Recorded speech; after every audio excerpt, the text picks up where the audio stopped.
তাদের দাম বেড়ে যাবে, আর জবাব না দিলে কিছুদিন হালকা করে নিজেরাই বন্ধ হয়ে যাবে। এগুলো বলা যায় যে হেফাজত ইসলামের মামুলক নাকি বিএনপির সাথে নির্বাচনে যাবে, কথাটা কতটুকু বাস্তবসম্মত? এখন পর্যন্ত এরকম কোন আলামত আমরা দেখতে পাইনি। আর যদি এরকম কেউ করে তাহলে আমাদের কিছু বলা লাগবে না, এদেশের মানুষই রাস্তায় ঘাটে এদের জামা টেনে ধরে ওখান থেকে নিয়ে আসবে যে হয়তো ইসলামের কাজ করো, আমরা বিএনপিতে চলে যাও। ইনশাআল্লাহ এগুলো এই যুগে এখন আর চলবে না। বর্তমান সময়ে বহুল আলোচিত যে চরমোনাই সহ অন্যান্য ইসলামী দলকে হলেই ইসলাম জয়লাভ করবে, আপনার মতামত জানতে চাই। আমরা তো বাংলাদেশকে আগামী নির্বাচনে ইসলামী রাষ্ট্র করব, এইরকম কোন বক্তৃতা কোন ইসলামী দল দেয় নাই, জামাতও দেয় নাই। আমরা বলেছি ইসলামী রাষ্ট্র কায়েমের পথে আগামী নির্বাচন বাংলাদেশে ইসলামকে কয়েক ধাপে এগিয়ে দেবে। বিষয়টা ক্লিয়ার? এখন যদি ইসলামী রাষ্ট্র হয় তাহলে এই রাষ্ট্র কি চালাতে পারবো আমরা? আমাদের কয়জন ডিসি আছে, কয়জন এসপি আছে, কয়জন সচিব আছে, কয়জন ব্যারিস্টার আছে, কয়জন বিচারপতি আছে? এইগুলো তো হিসাব করতে হবে। এই সব লেভেলে, সব সেক্টরে আপনি সব মুত্তাকি খোদাগুলোর লোক সাপ্লাই দিতে না পারলে এখানে ইসলামী রাষ্ট্র হবে না। এই চোর গুন্ডা বদমাশ এদের যদি ইসলামী রাষ্ট্র চলবে, তখন ইসলামেরই দুর্নাম হবে। আর আল্লাহ রাব্বুল আলামিন এই রকম অবস্থায় কোথাও ইসলামী খেলাফত দেন না, এটা আল্লাহর সুন্নাত। কারণ আমার আপনার দুর্বলতা এটা মেনে নেওয়া যায়, ইসলামের দুর্নাম করা এটা আল্লাহ মেনে নেবেন না। এই জন্য যারা ইসলামের মর্যাদা রক্ষা করতে পারবে, ইসলামী রাষ্ট্র কায়েম হলে যারা সেবক হতে পারবে, যারা রক্ষক হতে পারবে, বক্ষক হবে না, এইরকম সৎ লোক তৈরি হলে আল্লাহ সেই জাতির জন্য ইসলামী রাষ্ট্রের নেয়ামত বরাদ্দ করবেন। সেজন্য জামাত ইসলামীকে লোক তৈরি করতে হবে, যেটা আমরা এখন করছি। সকল সেক্টরে যাতে সৎ, যোগ্য, দক্ষ, মুত্তাকি, ফরজগার লোক তৈরি হয়, সেজন্য আমাদেরকে কাজ করতে হবে। আমরা যদি এই কাজটা করতে পারি তাহলে আল্লাহ রাব্বুল আলামিন আমাদের কাছে ইসলামী রাষ্ট্রের নেয়ামত দান করবেন। এইরকম একটি রাষ্ট্র কায়েমের জন্য আমাদেরকে আগামী নির্বাচনটা সুষ্ঠু হওয়া প্রয়োজন, গণতান্ত্রিক পরিবেশ সেখানে নিশ্চিত হওয়া প্রয়োজন, হানাহানি, কাটাকাটি, বিশৃঙ্খলা দূর হওয়া প্রয়োজন, দেশটা একটা মানবিক সমাজে পরিণত হওয়া প্রয়োজন। তাহলেই অনুকূল পরিবেশে আসলে আপনি ইসলামী আন্দোলনের কাজ বেশি বেশি করতে পারবেন। গত 15 বছর কি আমরা সেভাবে করতে পেরেছি? পারি নাই। আমরা চাই এরকম অবস্থা আর দেশে না থাকুক। এর জন্য আগামী নির্বাচনটা গুরুত্বপূর্ণ, এবং সেই নির্বাচনে সব লোকদের একটা বিরাট অংশ যদি নির্বাচিত হয়ে যায়, তাহলে তারা সংসদে ইসলামী রাষ্ট্রের পক্ষে, ইসলামী আইনের পক্ষে প্রভাব বিস্তার করতে পারবেন। এভাবেই গ্রাজুয়ালি একটা পর্যায়ে গিয়ে বাংলাদেশে ইসলামী কল্যাণ রাষ্ট্র কায়েম হবে ইনশাআল্লাহ। তো সেজন্য আমাদেরকে শুধু 5ই অভ্যুত্থান না, 5ই আগস্টের অভ্যুত্থান না, আমাদেরকে একটা গণবিপ্লবের জন্য এখন কাজ করতে হবে। সেই গণবিপ্লবের জন্য আগামী নির্বাচনটা একটা মাইল ফলক আমরা মনে করছি। সেই নির্বাচনে ইসলামপন্থীরা একটা মজবুত অবস্থানে গেলে এর পরবর্তী ধাপে ইনশাআল্লাহ বাংলাদেশে একটা বিপ্লব হবে, যেটা 5ই আগস্টের গণ অভ্যুত্থান থেকেও আরো প্রলয়ঙ্করী হবে, বিশ্বব্যাপী হবে, যেটাকে কেউ ঠেকাতে পারবে না ইনশাআল্লাহ। এরপরে বিভিন্ন ভাবে জানতে পারা যায় যে হেফাজত ইসলামের মাওলানা মামুনুর হক, এটা তো বলা হয়েছে, মোহাম্মদ আইয়ুব আলী আনসারী ফরিদগঞ্জ উপজেলা, বাংলাদেশ পরিচালনার জন্য প্রত্যেকটি সেক্টরে কত লোক তৈরি হয়েছে বলে মনে করেন? একটা সেক্টর তো জনগণের সেক্টর, আম পাবলিক ভোটার। তো সেখানে তো আমাদের রিপোর্ট অনুযায়ী প্রায় 2.5 থেকে 3 কোটি জামাতের সমর্থক আছে সারা বাংলাদেশে। এই জায়গায় একটা ভালো অবস্থানে জামাত ইসলামী আছে। এরপরে আরো যেসব সেক্টর আছে সেগুলোতেও আমার আগের প্রশ্নের উত্তর আমি বলেছি যে সাফিসিয়েন্ট লোক এখনো আমরা তৈরি করতে পারি নাই। আমাদেরকে সেজন্য ভূমিকা পালন করতে হবে, পরিকল্পিত উপায়ে আমাদেরকে এগিয়ে যেতে হবে। ইনশাআল্লাহ আমরা যদি সিনসিয়ারলি কাজে নেমে যাই তাহলে আল্লাহ তাআলা এই কাজে বরকত দেবেন, আমরা সফল হব। সামাজিক যোগাযোগের মাধ্যমে শুনতে পাচ্ছি যে উপদেষ্টা পরিষদে একটি সমঝোতার নির্বাচন করতে যাচ্ছে। আমার প্রশ্ন, জামাত ইসলামী কি এই সমঝোতার নির্বাচনে অংশগ্রহণ করবে? সমঝোতার নির্বাচন যদি হয় তাহলে জামাত ইসলামীকে বাদ দিয়ে হবে? জামাত ইসলামীকে বাদ দিয়ে হবে না। এটা আপনি বলতে পারেন যে বিএনপি, বামপন্থী এবং পতিত স্বৈরাচারের যারা দোসর, এরা মিলে একটা ইলেকশনের চেষ্টা তারা চালাবে। তো এরা যদি একত্রিত হয় এবং জনগণের কাছে এটা দৃশ্যমান হয়ে যায়, তখন ভোটের রাজনীতিতে একটা নেগেটিভ প্রভাব ওই জোটটার উপরে পড়বে। জনগণ যখন দেখবে যে এরা তো আওয়ামী ন্যারেটিভ বাস্তবায়ন করতে চায়, অফিস ডাকাতে দেওয়ার ক্ষেত্রে দেশের কিছু লোক বিরোধিতা করেছে, কিন্তু জামাত ইসলামের পক্ষ থেকে কোনো বিরোধিতা বা প্রতিবাদ জানানো হয় না কেন? জামাত ইসলামীও প্রতিবাদ করেছে, সবার আগে জামাত ইসলামের বিবৃতিতে এসেছে। তখন এটা নিয়ে আলোচনা না হওয়ার কারণে অনেকে এটা পড়ে নাই বা পড়লেও এটা যে এটা বুঝতে পারে নাই। সবার আগেই জামাতের পক্ষ থেকে এই ব্যাপারে আশঙ্কা ব্যক্ত করা হয়েছে। তো সেটা এরপরে অন্যান্য রাজনৈতিক দলগুলো তাদের বক্তব্য এটা নিয়ে এসেছে।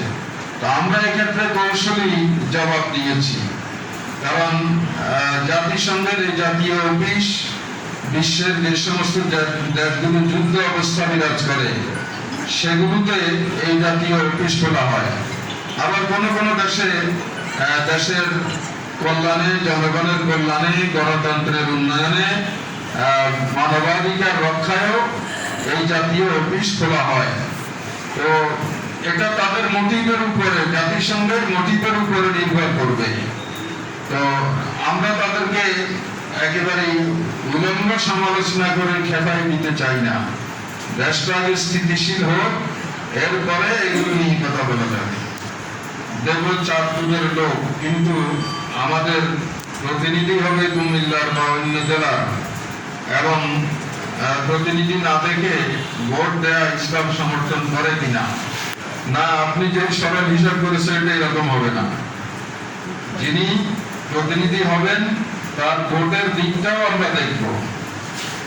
যিনি একেবারেই কম ভোট পেয়েছেন আর তার চেয়ে অনেক বেশি ভোট যে এলাকার লোক পেয়েছে, সেই এলাকার লোককেই আমরা বিবেচনা করব। এবং এটা সরকারের কাছে আমাদের তালিকা যাবে। তালিকার পরে সরকার কোন দলের কত প্রতিনিধি হবে এবং তাদের নিজস্ব আসনে তাদের অবস্থানটা কি, এগুলো বিচার বিশ্লেষণ করে রাজনৈতিক দলগুলোর সংসদে যারা আসবে তাদের সাথে আলাপ আলোচনা করে ঠিক করা হবে। এই জন্য ওই ধরনের কোনো আশঙ্কা থাকবে না। কারণ ভোট যারা কম পায় তারা তো এমনিতেই পরাজয় বরণ করে। তো পিআর পদ্ধতিতে ভোট যারা বেশি পাবে তাদেরকে মূল্যায়ন করা হবে, এদেরকে তো ন্যাচারালি বাদ করবে, এখনো বাদ করবে। এতে কারো কোনো ক্ষোভ থাকবে না, প্রশ্ন থাকবে না আশা করি।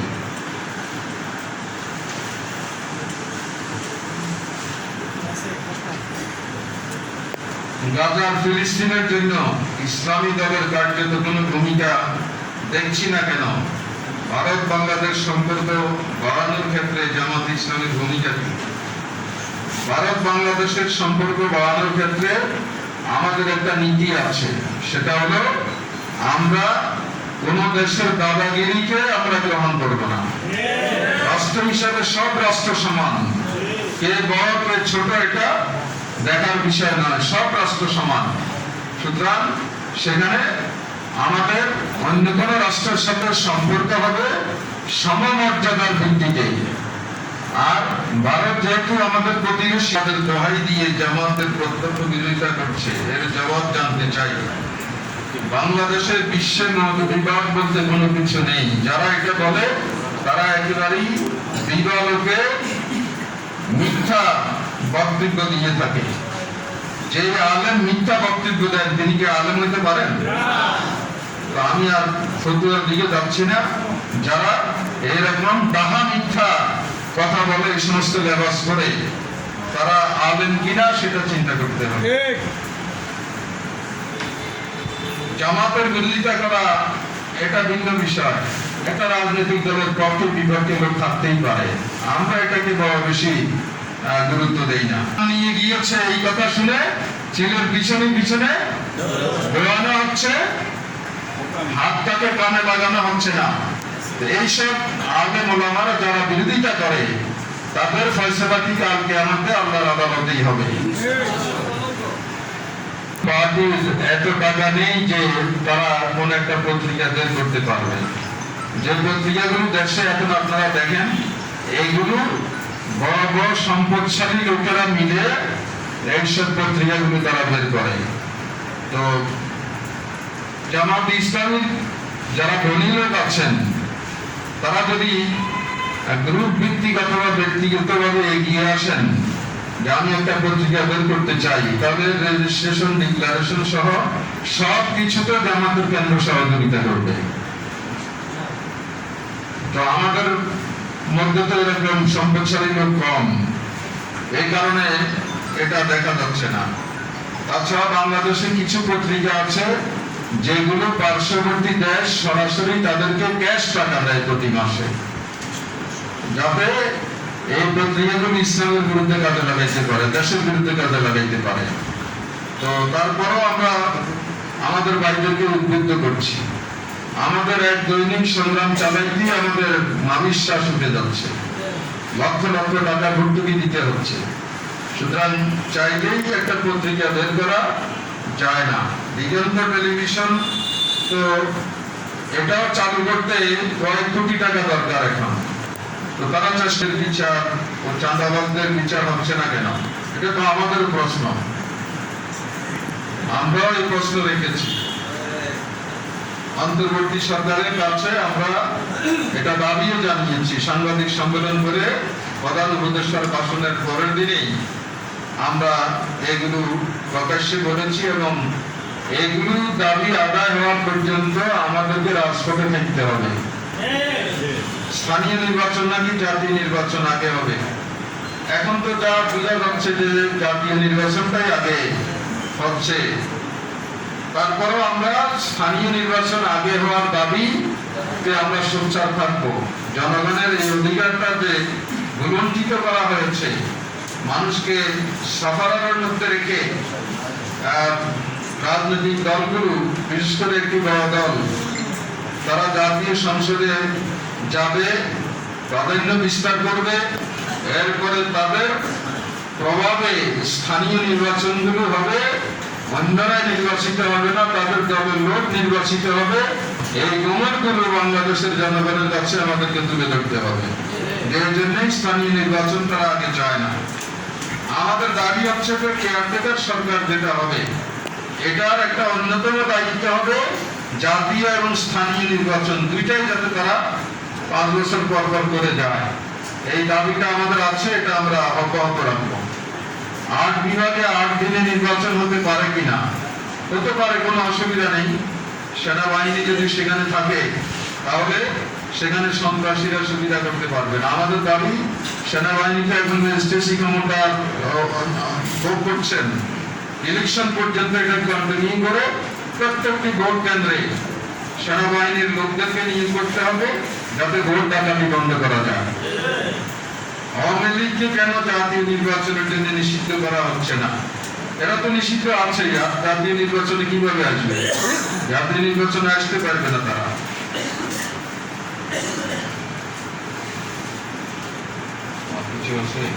আলহামদুলিল্লাহ, গুরুত্বপূর্ণ প্রশ্ন।